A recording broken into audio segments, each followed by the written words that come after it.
Introduction. Rich Dad, Poor Dad. Having two dads offered me the choice of contrasting points of view, one of a rich man and one of a poor man. I had two fathers, a rich one and a poor one. One was highly educated and intelligent. He had a PhD and completed 4 years of undergraduate work in less than 2 years. He then went on to Stanford University, the University of Chicago, and Northwestern University to do his advanced studies, all on full financial scholarships. The other father never finished the 8th grade. Both men were successful in their careers, working hard all their lives. Both earned substantial incomes, yet one always struggled financially. The other would become one of the richest men in Hawaii. One died, leaving tens of millions of dollars to his family, charities, and his church. The other left bills to be paid. Both men were strong, charismatic, and influential. Both men offered me advice, but they did not advise the same things. Both men believed strongly in education, but did not recommend the same course of study. If I had had only one dad, I would have had to accept or reject his advice. Having two dads offered me the choice of contrasting points of view, one of a rich man and one of a poor man. Instead of simply accepting or rejecting one or the other, I found myself thinking more, comparing, and then choosing for myself. The problem was that the rich man was not rich yet, and the poor man was not yet poor. Both were just starting out on their careers, and both were struggling with money and families. But they had very different points of view about money. For example, one dad would say, "The love of money is the root of all evil." The other said, "The lack of money is the root of all evil." As a young boy, having two strong fathers both influencing me was difficult.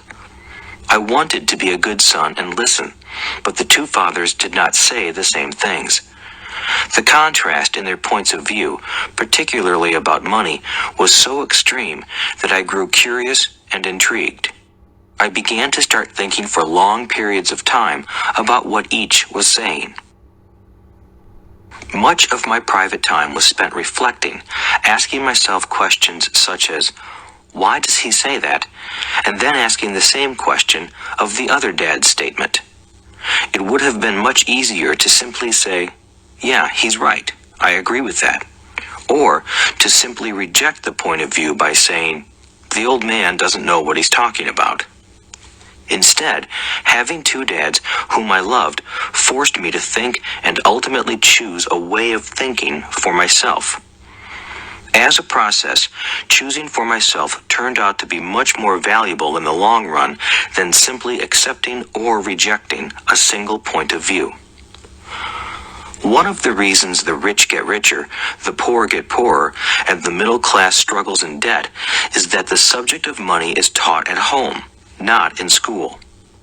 Most of us learn about money from our parents, so what can poor parents tell their child about money?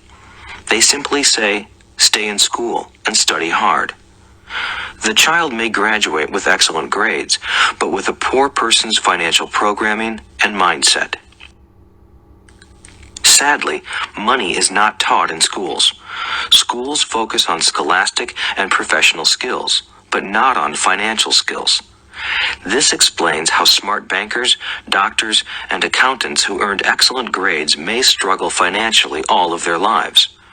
Our staggering national debt is due in large part to highly educated politicians and government officials making financial decisions with little or no training in the subject of money. Today, I often wonder what will soon happen when we have millions of people who need financial and medical assistance. They will be dependent upon their families or the government for financial support. What will happen when Medicare and Social Security run out of money? How will a nation survive if teaching children about money continues to be left to parents, most of whom will be, or already are, poor? Because I had two influential fathers, I learned from both of them. I had to think about each dad's advice, and in doing so, I gained valuable insight into the power and effect of one's thoughts on one's life. For example, one dad had a habit of saying, "I can't afford it." The other dad forbade those words to be used. He insisted I ask, "How can I afford it?" One is a statement, and the other is a question. One lets you off the hook, and the other forces you to think. My soon-to-be rich dad would explain that by automatically saying the words, "I can't afford it," your brain stops working. By asking the question, "How can I afford it?" your brain is put to work. He did not mean that you should buy everything you want. He was fanatical about exercising your mind, the most powerful computer in the world. He'd say, "My brain gets stronger every day because I exercise it. The stronger it gets, the more money I can make." He believed that automatically saying, "I can't afford it," was a sign of mental laziness. Although both dads worked hard, I noticed that one dad had a habit of putting his brain to sleep when it came to finances, and the other had a habit of exercising his brain. The long-term result was that one dad grew stronger financially, and the other grew weaker. It is not much different from a person who goes to the gym to exercise on a regular basis versus someone who sits on the couch watching television. Proper physical exercise increases your chances for health, and proper mental exercise increases your chances for wealth. My two dads had opposing attitudes, and that affected the way they thought. One dad thought that the rich should pay more in taxes to take care of those less fortunate. The other said, taxes punish those who produce and reward those who don't produce. One dad recommended, study hard so you can find a good company to work for. The other recommended, study hard so you can find a good company to buy. One dad said, the reason I'm not rich is because I have you kids. The other said, the reason I must be rich is because I have you kids. One encouraged talking about money and business at the dinner table, while the other forbade the subject of money to be discussed over a meal. One said, when it comes to money, play it safe, don't take risks. The other said, learn to manage risk. One believed, our home is our largest investment and our greatest asset. The other believed, my house is a liability, and if your house is your largest investment, you're in trouble. Both dads paid their bills on time, yet one paid his bills first, while the other paid his bills last.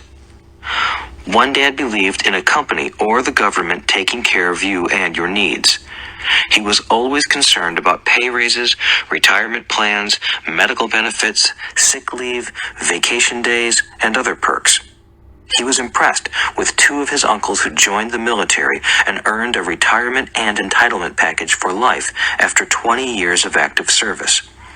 He loved the idea of medical benefits and PX privileges the military provided its retirees. He also loved the tenure system available through the university.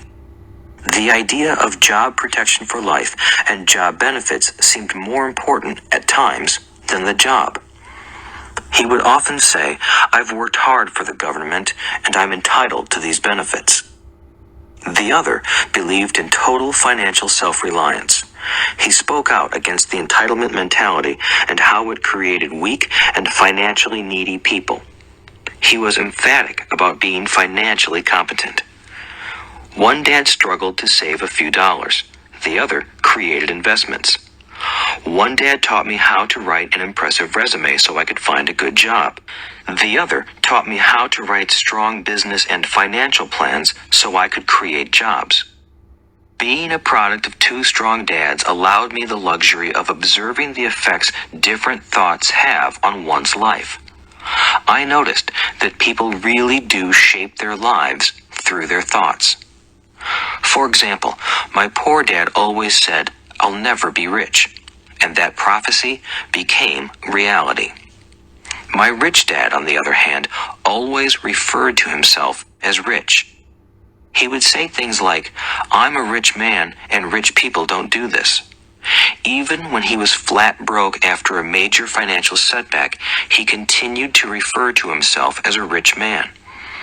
He would cover himself by saying, "There is a difference between being poor and being broke. Broke is temporary. Poor is eternal." My poor dad would say, "I'm not interested in money," or "Money doesn't matter." My rich dad always said, "Money is power." The power of our thoughts may never be measured or appreciated, but it became obvious to me as a young boy that it was important to be aware of my thoughts and how I expressed myself. I noticed that my poor dad was poor, not because of the amount of money he earned, which was significant, but because of his thoughts and actions. As a young boy having two fathers, I became acutely aware of being careful about which thoughts I chose to adopt as my own. Should I listen to my rich dad or to my poor dad? Although both men had tremendous respect for education and learning, they disagreed about what they thought was important to learn. One wanted me to study hard, earn a degree, and get a good job to earn money. He wanted me to study to become a professional, an attorney or an accountant, and to go to business school for my MBA. The other encouraged me to study to be rich, to understand how money works, and to learn how to have it work for me. "I don't work for money" were words he would repeat over and over. "Money works for me." At the age of 9, I decided to listen to and learn from my rich dad about money. In doing so, I chose not to listen to my poor dad, even though he was the one with all the college degrees. A lesson from Robert Frost. Robert Frost is my favorite poet. Although I love many of his poems, my favorite is "The Road Not Taken." I use its lesson almost daily. The road not taken. Two roads diverged in a yellow wood, and sorry I could not travel both. And be one traveler long I stood, and looked down one as far as I could, to where it bent in the undergrowth, then took the other as just as fair, and having perhaps the better claim, because it was grassy and wanted wear. Though as for that the passing there had worn them really about the same, and both that morning equally lay in leaves no step had trodden black. Oh, I kept the first for another day, yet knowing how way leads on to way, I doubted if I should ever come back. I shall be telling this with a sigh, somewhere ages and ages hence. Two roads diverged in a wood, and I took the one less traveled by, and that has made all the difference. And that has made all the difference. Over the years, I have often reflected upon Robert Frost's poem. Choosing not to listen to my highly educated dad's advice and attitude about money was a painful decision, but it was a decision that shaped the rest of my life. Once I made up my mind about whom to listen to, my education about money began. My rich dad taught me over a period of 30 years until I was 39 years old.